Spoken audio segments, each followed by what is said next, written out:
Halftime report minutes away with Bogan Dan.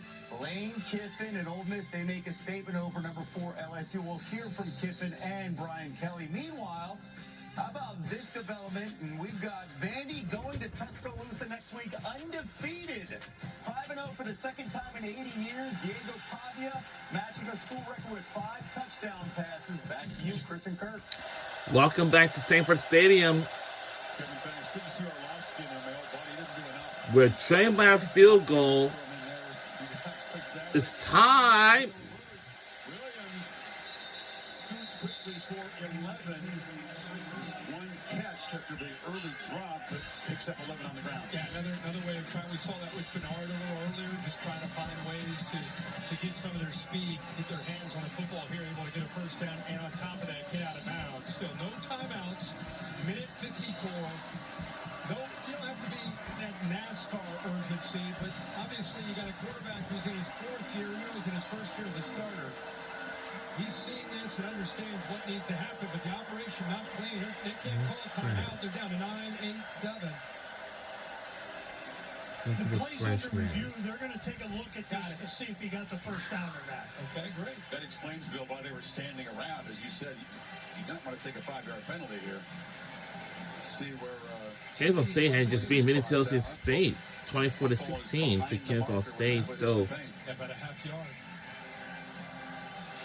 So instead of a first down, John Alvin, the replay official, figured a quick review to take that back. And on one hand, he's keeping that ball to the outside to protect himself from the ball getting batted. 1:54 remains in the second quarter. Where that first down marker is, just, as you're going out of bounds, just kind of stick it across. This that game's line been to get the first down, unstoppable. just to make it crystal clear. It'll be 3rd and 1. That's less than a yard for DeBoer's offense, assuming they do reverse this call of a first down. You mentioned not NASCAR. Tempo is something that has given Georgia, like all defenses, trouble. Certainly Tennessee, whenever they crank up the tempo, and nobody plays that fast, we're able to really trouble Georgia.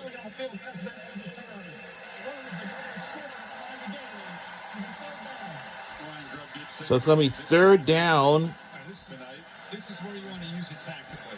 But not that blazing tempo, but you got a quarterback that's in a zone, a quarterback that understands down in distance, not taking a sack, throw the ball away. Tricky part is not having any of the timeouts left. And Georgia has all 3, so if they do get the stop here, chance to tie or perhaps take the lead before halftime. Well, this is 3rd and 1 for the Crimson Tide to see what they're going to do. They got it. Interesting 3rd and 1 as Bernard flips the pass to Horton. 2 guys who scored touchdowns tonight combined and move the sticks. Well, first of all, you give a different wrinkle with the formation that you pointed out with Horton in the backfield, so you're hoping that maybe a linebacker doesn't pick him up, then you flip it to a receiver. Now, for the, He got his wish, and he got to be able to throw a pass for a first down. And Clock moving. Minute 35, Alabama still in no hurry. 4-man rush, Simpson has plenty of time, pumps, and now... oh, God. Oh! And it's a wide open catch. Wow. Over the middle, and he's in Georgia territory at the 45. With Ryan Williams, 1:17 remains in the second. looking around to see exactly where the defenders Tennessee had pulled up a win against Mississippi State by a touchdown score. 41-34. give his quarterback a chance to make that throw. Simpson, the rush. And it went out of play. Chris Cole making a beeline for the quarterback. Got a little bit left of time before we go into halftime. And after this, we know what to do. Go on the ESPN app and watch the halftime performance by the Georgia Redcoat Band. That's all. Looks it into the hands without swiveling the head. All right. Williams back in the fold, involved in his drive as a ball carrier and a pass receiver. Alabama again, has to be efficient. They're at the timeout. The play clock down at 3. And just get it snapped. Simpson. It's a snap! In traffic. Brooks makes the And a spin, too. Oh, God. We try to get him, but no use. push free down inside the 25. There was Dalen Everett who couldn't corral him. 21-yard gain. Ryan Grubb is pulling out all the stops here. I think he expected to be hit. Now he's loose. Missed tackle by Everett. You pointed out that's really his specialty as a boundary corner. And I'll tell you what, they get the ball into the hands of Brooks. He is fun to watch as a true freshman. Even out of balance, so Georgia able to kind of slow things down. And a lot of big bodies now going to spend a timeout on defense. Yeah, now we're going to spend a timeout. Man, this is just Seems here we got to wrap up. That's what he just said to Everett. just good stuff, Kirk. I mean, we talk about putting these two teams on the field, and there are high expectations for drama and something that's potentially unforgettable. That's Chris Fowler, Kirk Herbstreit. We haven't known those guys for so long. They're my favorite announcers, too. Stretch the lead, and Georgia's got to step up on defense. Well, they have to because Bama gets the ball again to start the second half. But I do think this is a game that it's just the way these brands are. It's going to be, it's like a heavyweight fight that these two are sitting in the middle of the ring and they're just taking swings at each other. Neither one's going to back down. They know not just that pride's at stake. They know what's at stake, especially Bama after a loss to Florida State. They feel like this is a must-win kind of game for them. But Georgia does not want to give up a touchdown here. You got 53 seconds. They got the ball at the 23-yard line. Their whole goal was to disrupt the rhythm of Ty Simpson, and they've not been able to do that very much at all in this first half. Conventional run game really hasn't worked well so far, but a lot of creativity from Grubb and a lot of playmakers involved, and a very hot point guard so far in Simpson. Miller is the back here. Simpson straight back against a 4-man rush. Again, rolls, fires on the move. Flag down in the secondary as Bernard made the catch. Forced out of bounds inside the 20. Sort the flag out. There's a flag on. Oh, God. Number 6. First down.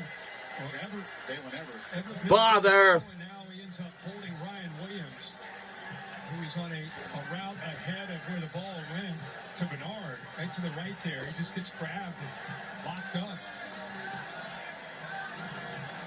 Quick catch by the official. Bad break for Georgia. Bama, forget the field goal. 46 seconds. They have moved the ball right down the field. You're right, Kirk. 62 yards.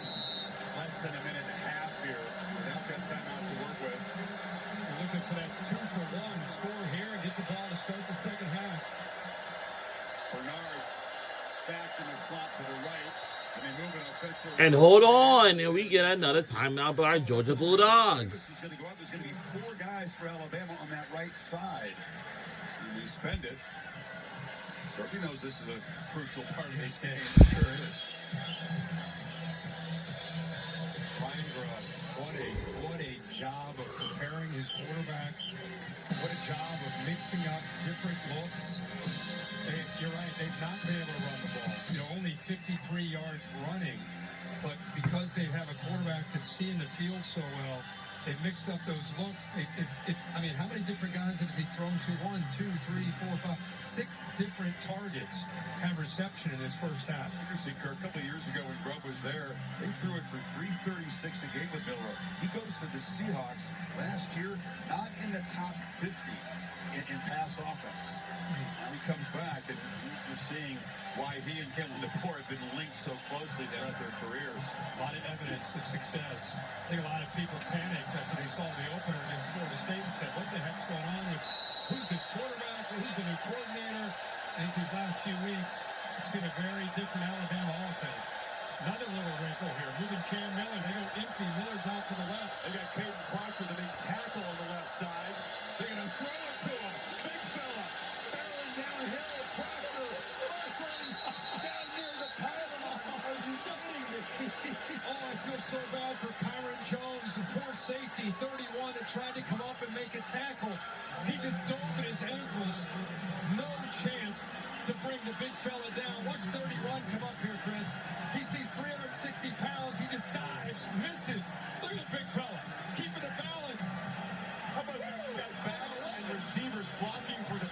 First and goal for Alabama. Wow. With Ryan Grubb and the wrinkles and the different looks.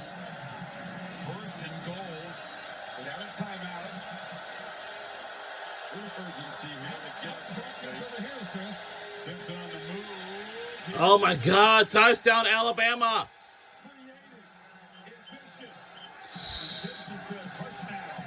Alabama stretches the lead before halftime. Another 75-yard drive. It started with his pregame speech. Wow. You can see the Georgia fans, they don't know what to think right now. But everybody... Our fans are not too happy right now because Alabama is just taking in the lead. And, you know, when we start this, well, oh, we get a chance, you know. No doubt. And add to the list of playmakers, a 360-pound tackle. And the PAT is good. Like usually now it is a 10-point game.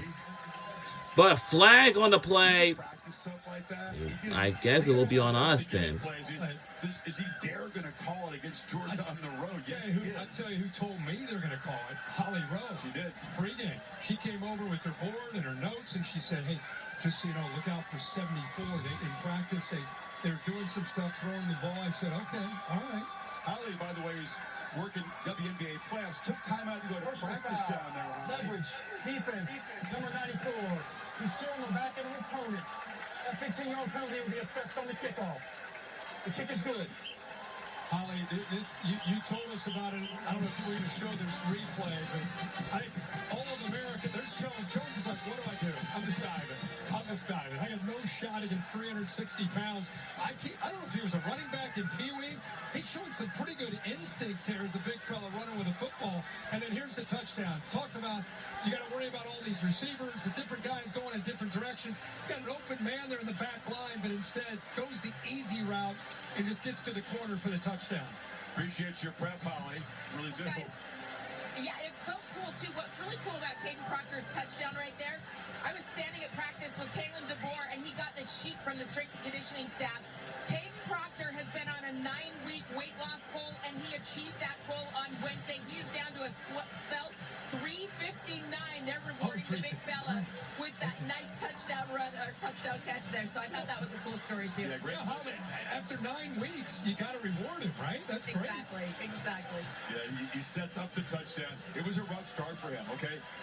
He's a road grader as a run blocker. His pass pro was not good against Florida State. He gave up a lot of pressures in that game. I had a point to prove. Worked hard on trying to clean up some of that stuff. I think he's got size 21 shoes. Those are big feet to get moved. What players eat, too? Kick goes bouncing down there.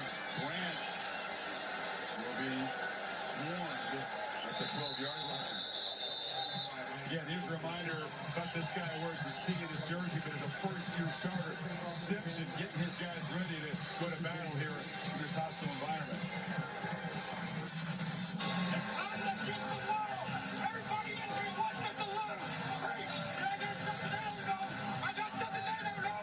I got the Crimson Tide in my bag. I got the Crimson Tide on my shoulder. Don't tell me we do today. Hey, let's dominate every aspect of football. You say those words and you back it up. It's only 30 minutes, but you back it up. People start paying attention, including guys in your own locker room start paying attention. It's one thing to do it against inferior opponents. You carry that kind of fight onto the road in an SEC game against a rival like this and play them that way. Yeah, words are awesome. Deeds are better, right, when you back it up. 192 passing yards for Simpson and a rushing touchdown in the first half. Check it down there. Chauncey Bowman's going to be knocked down by Lawson. I got news for us. This game is far from over. I mean, it's one thing to be hyping up what's going on, but we got 30 more minutes. And now that's halftime. The second half.